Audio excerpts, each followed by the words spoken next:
गौर का रहने वाला गौरी, गजनी का रहने वाला गजनवी, और खिलजी का रहने वाला खिलजी, जयपुर का रहने वाला जयपुरी, इंदौर का रहने वाला इंदौरी। और कहते हैं भाई कानड़ देव वहां दिल्ली चला गया। दिल्ली जाने के बाद उसने अलाउद्दीन से संधि कर ली वहां पर। लेकिन एक दिन जब अलाउद्दीन के दरबार में सब लोग बैठे थे और अलाउद्दीन ने कहा कि हिंदुस्तान में ऐसा कोई हिंदू राजा नहीं जो मेरे से लड़ सके, और कानड़ देव को यह बर्दाश्त नहीं हुआ। उसने कहा मैं जालोर जा रहा हूं, आ जाना, मैं लड़ लूंगा। तो कि दिल्ली में अलाउद्दीन की युद्ध की चुनौती को कोई स्वीकार करता था, वो कौन था? इस कहानी को अपना नैणसी थोड़ा सा चेंज करता है। नैणसी कहता बात सही है, अटैक हुआ, कानड़ देव को लेके गए, पर कानड़ देव अकेला नहीं गया, कानड़ देव का बेटा साथ में गया था, उसके बेटे का नाम था वीरम देव। दोनों बाप बेटे वहां दिल्ली गए थे। अब दिल्ली में अलाउद्दीन के दरबार में दोनों बाप बेटे बैठे हैं वहां पर, कानड़ देव और कानड़ देव का बेटा वीरम देव। वीरम देव बड़ा हैंडसम राजकुमार था, तो वैसे ही यूं फूट रहा दिखता तो पूरे दरबार में चर्चा थी, जालोर का राजकुमार कितना फूट रहा है। और यूं वीरमदेव एक दो बार को शिकार वगैरह करने के लिए गया, तो वहां भी सबसे अच्छा शिकार वीरमदेव ने किया। लोगों ने कहा अरे यार ये बड़ा शानदार धनुर्धर है, धनुष भी बहुत अच्छा चलाता है, शिकार भी बहुत अच्छा करता है। इन बिटवीन एक दिन यूं अलाउद्दीन ने दरबार है, सब जब वीरमदेव की चर्चा ही कर रहे थे, तो अलाउद्दीन तक भी वीरमदेव की चर्चा पहुंची। एक दिन अलाउद्दीन ने वीरमदेव को कहा, वीरमदेव क्या ये बाल नहीं थे? ये बाल होते हैं अपने, तो ये बाल नहीं थे। तो अलाउद्दीन ने वीरमदेव को कहा कि अरे वीरमदेव, जब भगवान बाल बांट रहा था तू कहां चला गया था रे? देख तेरे बाल ही नहीं। और पहले बाल नहीं होना अच्छा नहीं मानते थे, ये अब है सलमान खान शर्ट उगाड़ दें शरीर पर बाल नहीं। पहले सारे अनिल कपूर सनी देओल टाइप के होते थे। दादाजी की उम्र के लोगों को देखो कान के अंदर से बाल बाहर आ रहे हैं, है ना? तो पहले यूं बालू टाइप के होते सारे के सारे। तो अलाउद्दीन ने कहा तेरे बाल कहां चले गए? अभी बेइज्जती है, जिस तुम हंसे वैसे सारा दरबार हंसा, और यार बेइज्जती हो गई वीरमदेव की। वीरमदेव उतना ही कूल, उसने कहा हाँ सुल्तान तुम्हारी बात सही है, जब भगवान बाल बांट रहा था तो मैं बाल वाले स्टॉल पे थोड़ा लेट गया, क्योंकि मैं उस स्टॉल पे दो बार चला गया था जहां बुद्धि बन रही थी। क्या बन रही थी? बुद्धि। इसलिए जब मैं बाल वाले स्टॉल पे पहुंचा तो मुझे पता चला कि बाल समाप्त हो गए, क्योंकि तुम बाल वाले स्टॉल पे दो बार चले गए थे। इसका मतलब है तेरे बाल तो डबल है, मान लिया खाली है ऊपर से, मेरे बाल नहीं है लेकिन बुद्धि डबल है। अब ये तो सुल्तान की बेइज्जती होगी ना वापस। किसी को यह कहना तेरे बाल नहीं है, उस समय के अनुसार बेइज्जती हो सकती है, पर किसी को यह कहना कि तू बुद्धिहीन है, ये तो बेइज्जती है ना भाई साहब, साहब ही हो। और सबको लगा अरे यार, और सुल्तान ने चुपचाप, सुल्तान सुन गया और क्या करता अब इस पे। सुल्तान ने कहा पंगा अपन नहीं लिया था, अपने बोले थे पहले। और पूरे दरबार लगा यार क्या लड़का यार, सुल्तान को जवाब दिया, सुल्तान वापस कुछ बोल भी नहीं पाया। अब पूरी दिल्ली में चर्चा कि जालोर का राजकुमार आया हुआ है, बेहद सुंदर है, बहुत अच्छा शिकारी है, इतना अच्छा बोलता है। सुल्तान को जवाब दिया, सुल्तान वापस को रिप्लाई भी। ये बातें अलाउद्दीन की बेटी तक पहुंची। अलाउद्दीन की बेटी का नाम था फिरोजा। फिरोजा की सहेलिया ने फिरोजा कहा कि और तूने वीरमदेव के बारे में सुना कि नहीं सुना? उसने कौन वीरमदेव? क्या बात करती, तूने इंस्टा फॉलो नहीं करती उसको? हाथों हाथ फिरोजा ने वीरमदेव को इंस्टा पे फॉलो किया। एक दिन वीरमदेव सुबह सुबह जिम से वापस आ रहा था, फिरोजा अपने महल पर ऊपर खड़ी थी, लव एट फर्स्ट साइट। फिरोजा जाती है अपने पिताजी के पास। पिताजी कौन है? अलाउद्दीन। अलाउद्दीन को जाके कहा कि डैडी मैं शादी करूंगी केवल और केवल। अलाउद्दीन ने कहा लाहौल विला कुवत गुस्ताख लड़की, उसका मजहब अलग, अपना मजहब, वो काफिर है, उसे तेरी शादी कैसे की जा सकती है? और फिरोजा ने कहा कि नहीं पिताजी, मोहब्बत ये सब चीजें कहां देख पाती है। अलाउद्दीन ने मना किया। फिरोजा क्या मां नहीं थी, तो फिरोजा ने कहा देखो आज मेरी मम्मी होती ना तो मेरी शादी कर देती, और आप मना कर रहे हैं। तो अलाउद्दीन को लगा यार बच्ची बुरा मानेगी, लगेगा पिताजी मेरा ध्यान नहीं रखते। उसने कहा भाई रो मत, कर देंगे। अब अलाउद्दीन गया कानड़ देव के पास। उसने कानड़ देव को जाकर कहा कि कानड़ देव क्यों ना हम हमारी दोस्ती को रिश्तेदारी में बदल दें। कानड़ देव और वीरमदेव दोनों इस शादी के खिलाफ, पर वो दोनों जानते थे कि यदि दिल्ली में बैठ के अलाउद्दीन को मना किया तो शाम से पहले पहले पकौड़े बना खाएगा। तो उन्होंने कहा अरे सुल्तान तू शादी करना चाहता है, ये तो हमारे लिए तो बड़े गर्व की बात है यार, पर हमेशा अपने तो रिवाज एक लड़की की शादी अपने से बड़े घर में करनी चाहिए, और तू सुल्तान है, तू किसी बड़े सुल्तान के बेटे के साथ, किसी बड़े राजा के बेटे के साथ, किसी बड़े नवाब के बेटे के साथ शादी करिए। जालोर तो इतनी बड़ी रियासत भी नहीं। अलाउद्दीन ने कहा ना ना, इसमें छोटा बड़ा क्या है, वीरमदेव समझदार राजकुमार है, टेस्ट में नंबर भी इसके अच्छे आते हैं। अखबार भी डेली पढ़ता है, हिंदी इंग्लिश भी अच्छी है इसकी, और मैं शादी किससे करूंगा? तो अब दोनों बाप बेटों ने कहा कि चल ठीक है, तू करना चाहता तो हम तो कर लेंगे, पर हमारे पास रुपए नहीं, शादी के लिए रुपए नहीं। अलाउद्दीन के रुपए की चिंता मत करो, कोषागार से जितने रुपए चाहिए उतने लेके जाओ। कानड़देव वीरमदेव ने दिल्ली से खूब सारे रुपए लिए, जालोर आए, जालोर के किले का पुनर्निर्माण करवाया। फिर अलाउद्दीन को मैसेज किया कि हम तो ब्याह आज करें, तेरे जो जी में कर लेना। ये लव स्टोरी कौन बताता अपने को? नैन से कहता मैं तो देख ही रहा था, वही था। अलाउद्दीन ये जानता है कि जालोर जीतना पड़ेगा तो पहले क्या जीतना पड़ेगा? सिवाना। तो कानड़देव भी जानता है ना कि जालोर बचाना तो पहले क्या बचाना पड़ेगा। तो उसने सिवाना में अपने 2 भतीजों को भेजा कि जाओ और जाके तुम संभालो इस किले को। एक का नाम था सातल देव और एक का नाम था सोमदेव। अब सातल सोम किले के अंदर बैठे, अलाउद्दीन की सेना किले के नीचे है। किले के अंदर जाने का कोई भी रास्ता, अलाउद्दीन घाघ आदमी था जी, उसमें कमीनापन जगीरा की तरह कूट कूट के भरा हुआ था। और उसने एक बंदे को पटाया, जैसे उसने रणथंबोर में रतिपाल और रणमल को पटा लिया था। यहाँ पर एक बहेल जाति का सैनिक है। कौन सा सैनिक है? एक बहेल जाति का सैनिक। उसको कहा कि तू किले के अंदर का यदि पानी खराब कर दे। उसको अब तरीका मिल गया था कि अंदर का यदि पानी में गाय का खून मिला दे तो ये लोग पानी पियेंगे, नहीं पियेंगे तो बाहर आएंगे तो ये थोड़े देर में ज्यादा, फिर तो मार ही लूंगा मैं इनको।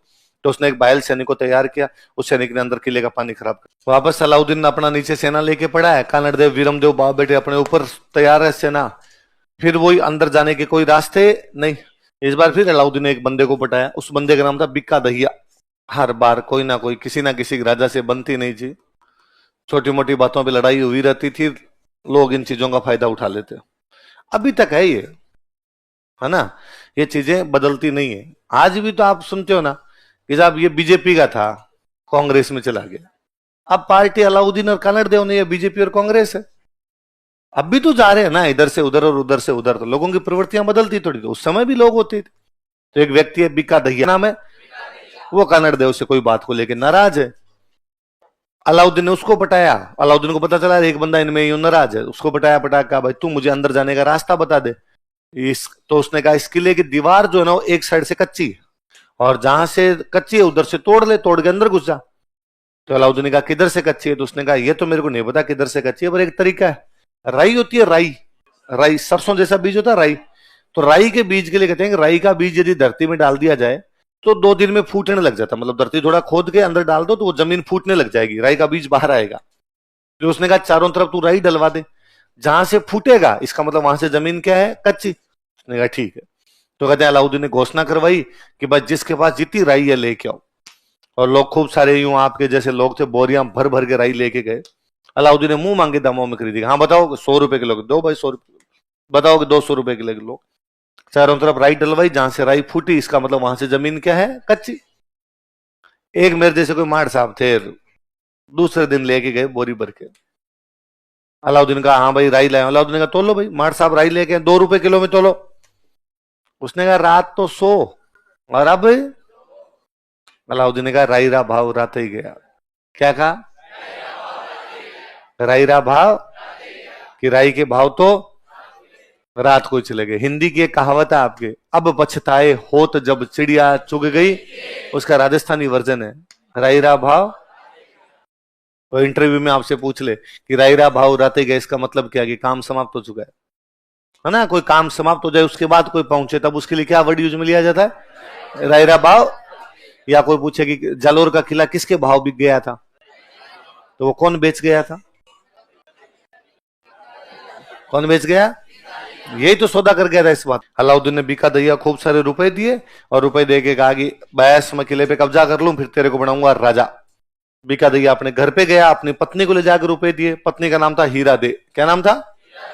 और उसने बिक्का दहिया ने हीरा दे को जाकर कहा क्या पैसे पैसे करती है, और अब तो अलाउद्दीन करेगा किले पे कब्जा, किले पे कब्जा करके मुझे बनाएगा राजा, और मैं खुद न लिखना चाहूं राजा तन मेरी। पर हीरा दे ने कहा तुझे क्यों बनाएगा राजा, तेरे को रुपए किस बात के दिए? उसने किसी को बताना मत तू, मैंने अलाउद्दीन को किले के अंदर आने का रास्ता बता दिया, इसलिए अलाउद्दीन ने मेरे को रुपए दिए, अब वो इसको मार के मेरे को क्या बना देगा? राजा। और उस महिला को लगा कि ये मेरा पति है, ये विश्वासघाती, देशद्रोही, कुल कलंकी, दुश्मन से मिलने वाला व्यक्ति, ये मेरा पति, इससे अच्छा अच्छी हो ही ना, उसने मार दिया। कोई भी समाज है ना कैसा होगा, कोई भी सोसाइटी कैसे होगी, ये इस बात पर बहुत हद तक डिपेंड करता है कि वहां की महिलाएं कैसी होगी, है ना। समाज का चरित्र गढ़ती है तो कौन गढ़ती है? जो समाज में महिलाएं महान होगी वो समाज ही अपने आप क्या हो जाएगा? महान हो जाएगा। तो आप देखो, हमने इतनी हिस्ट्री पढ़ ली, आप हमारे महिलाओं का चरित्र देखोगे तो आपको लगेगा नहीं यार, अलग ही प्रकार की है। आप भारत में और कहीं नहीं पढ़ोगे कि किसी महिला ने खुद के इसलिए आग लगा ली कि कोई दूसरा टच भी ना कर दे।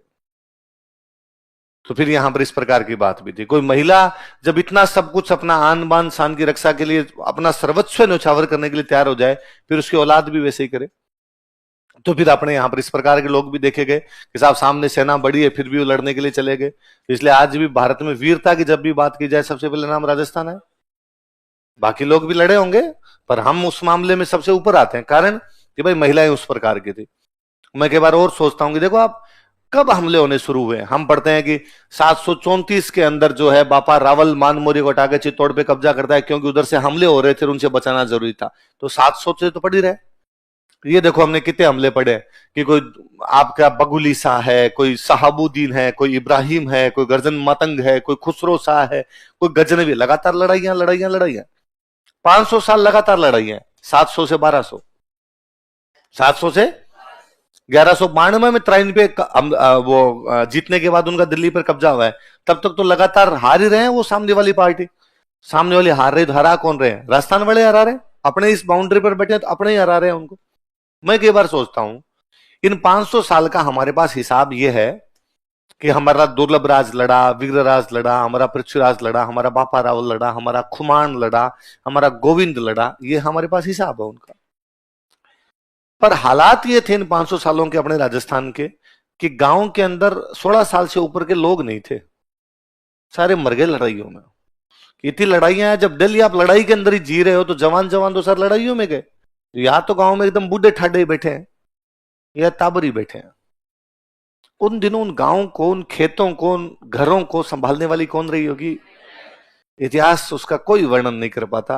और अनगिनत पता नहीं कितनी माताएं बहनें रही होगी जिन्होंने 500 वर्षों तक घरों की, खेतों की, गांवों की रक्षा की होगी और पुरुष को यह भरोसा दिया होगा कि तू लड़, तू घर की चिंता मत करना।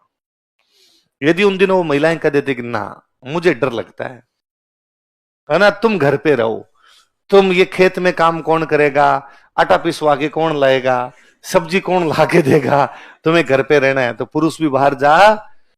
पर उन्होंने पुरुष को कहा कि ना, इलाहना देनी आपनी, धरती नहीं देनी है ना, और कुछ भी हो जाए बाकी सब सहन करेंगे, धरती नहीं जानी चाहिए।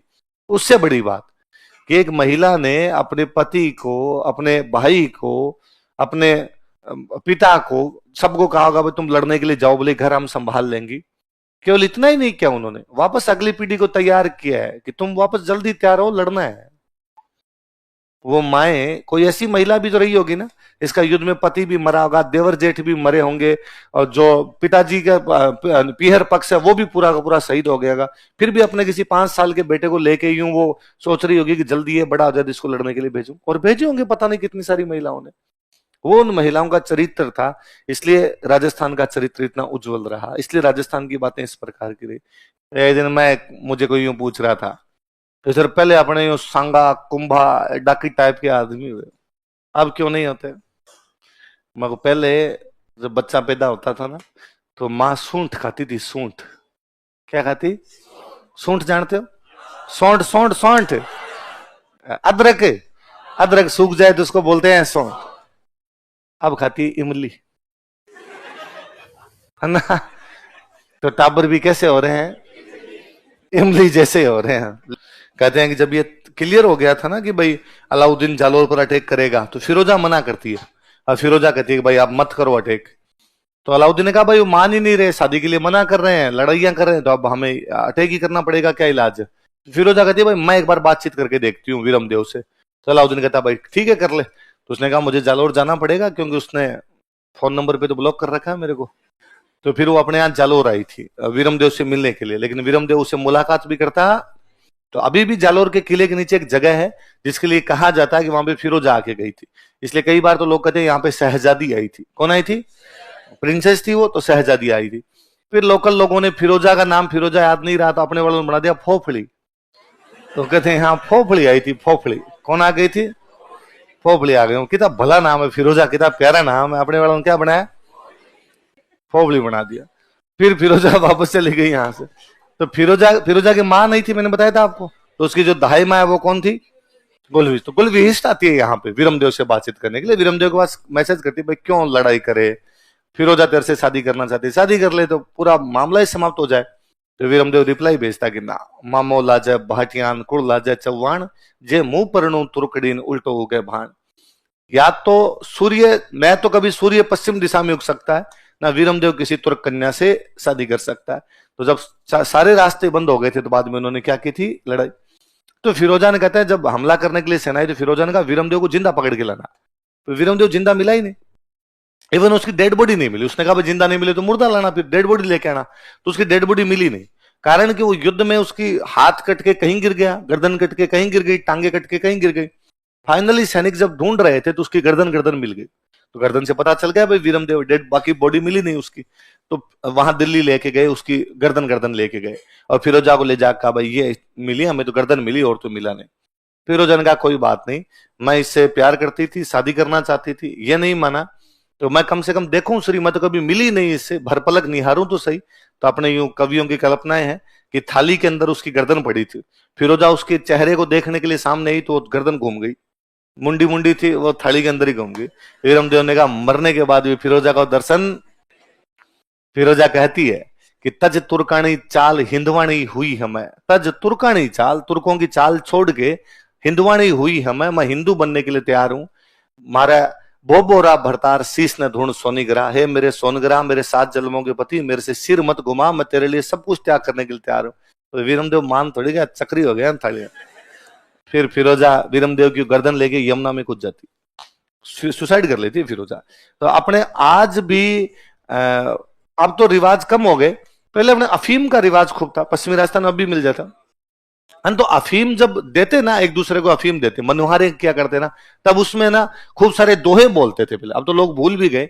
और उन दोहों में वैसे होते थे दोहे कि भाई यदि कोई दान दे तो वैसा दे जैसा भोज ने दिया था, कोई अपने पति से नाराज हो जाए तो वैसी हो जैसी उमा दे हो गई थी, है ना। तो उसके अंदर है, यदि कोई प्यार करे तो वैसा करे जैसे शहजादी ने किया था, प्यार करे तो वैसा करे जैसा।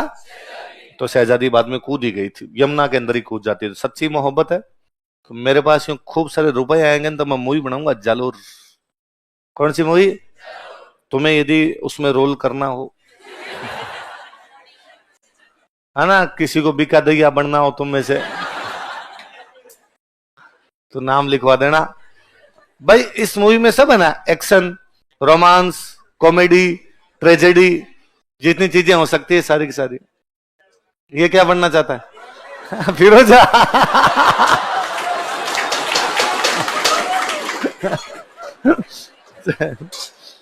कि सर ये फिरोजा बनना चाहता हूं, ऐसे मत करो यार।